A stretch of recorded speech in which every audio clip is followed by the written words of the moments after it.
Hi, this is Cheryl Gallant, your Conservative Member of Parliament for the patriotic riding of Renfrew-Nipissing-Pembroke.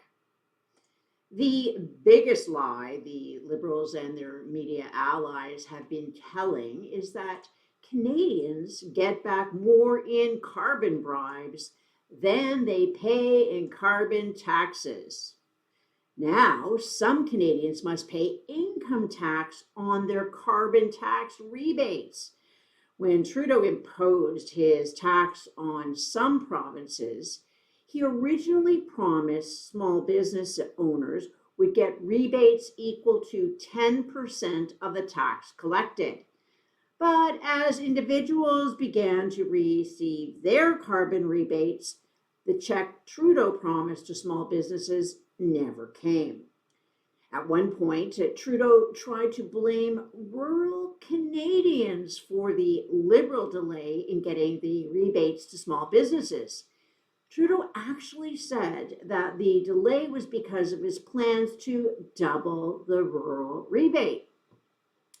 As I've shown previously, Trudeau only promised to double the rural rebate once he found a way to reclassify 800,000 Canadians as non-rural. With that rural money freed up, the Liberals announced they would be sending out the rebates to small businesses in December after delaying it for 5 years. The catch is that now the Liberals are declaring the rebates to these businesses as taxable income. That's like the government charging you income tax on your tax refund. But Trudeau wasn't done kicking small businesses in the teeth. The Liberals are also slashing the rebate for business from 10% to 5%.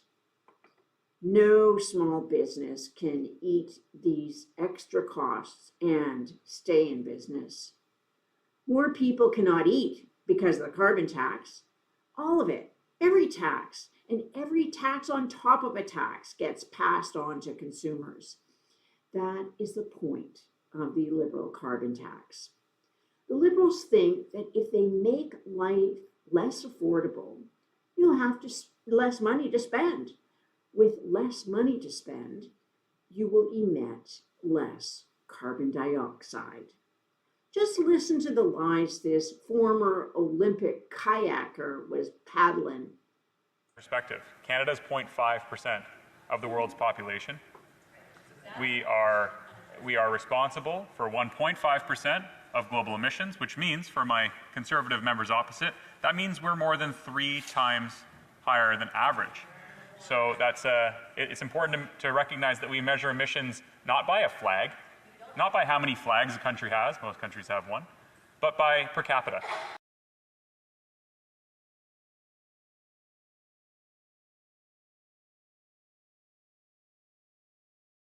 0.5% of the world's population. It's true that Canada emits 1.5% of the world emissions.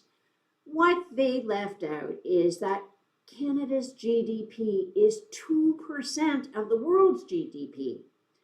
Think about that for a minute.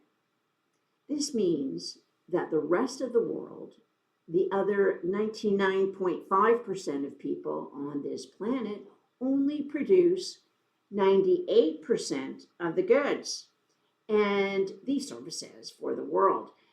Goods such as food and clothing, services such as electricity, education, and healthcare.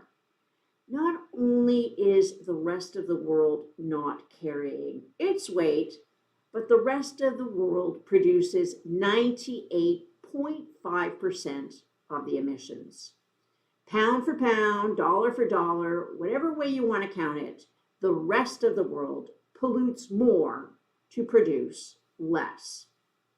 Liberals look at those first two statistics and think if only Canadians were poorer, then they would pollute less. Normal people look at all the statistics and think if only the rest of the world were as productive as Canada, then they would live longer, healthier, and happier lives. For a long time, there's been a fringe view among the progressives that people are the problem. The view, or that view, was usually held by the most radical of environmentalists, often complaining about overpopulation. For decades, these types of people were unemployable outside of a university. And people who hate people are not a lot of fun to spend time with. Unfortunately, the rise of Trudeau brought these people out of the fringes and put them in control of major institutions, from the legacy media to major corporations. Governments went from providing public services to passing policies to change your behavior. As the Liberals clearly state, the point of the carbon tax is to change your behavior. People were watching too much Netflix and not enough CBC, so the Liberals brought in the Streaming Censorship Act to change your behavior. When they claim our entire system of liberal, democratic, free markets is racist and colonial, it's because they hate a system that promotes human prosperity. They seek to replace it with a system that will strip you of your individual humanity and turn you into a cog inside a machine of human misery.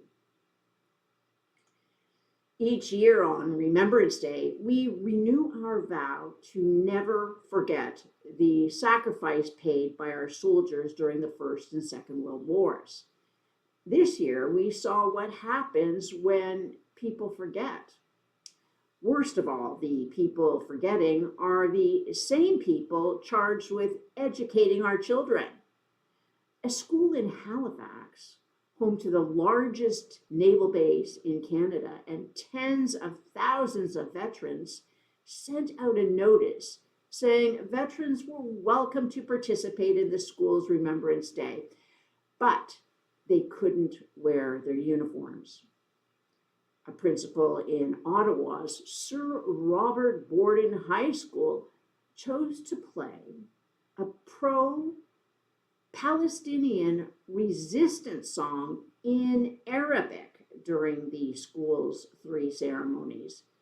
It was the only song played. When confronted by students, the principal reportedly said that the song was about bringing diversity and inclusion to a day that is usually about, quote, a white guy who has done something related to the military, unquote.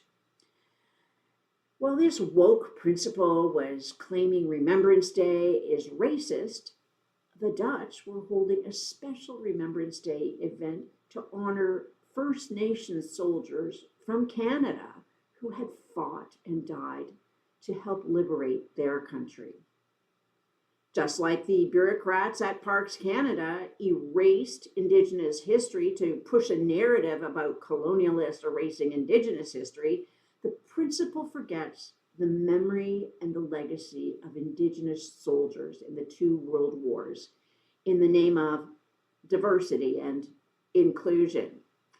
So I'd like to offer our progressive educators a math lesson. Inclusion equals addition, not subtraction. To exclude is to subtract. Just think about every controversy surrounding this woke nonsense over the last decade. The radical woke always get into trouble with the Canadian people when they try to take something away. If you think there are too many statues of dead white prime ministers, the solution is not to tear down the statues, but to erect new statues to people who had been overlooked. Do not delete stories from our history. Add new ones that haven't been told yet.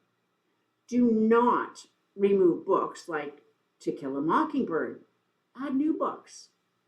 Do not ban uniforms from military veterans on Remembrance Day. Inclusion equals addition. The veterans who fought and the soldiers from every corner of Canada understand that, lest we forget. Live from Ottawa, this is Cheryl Gallant.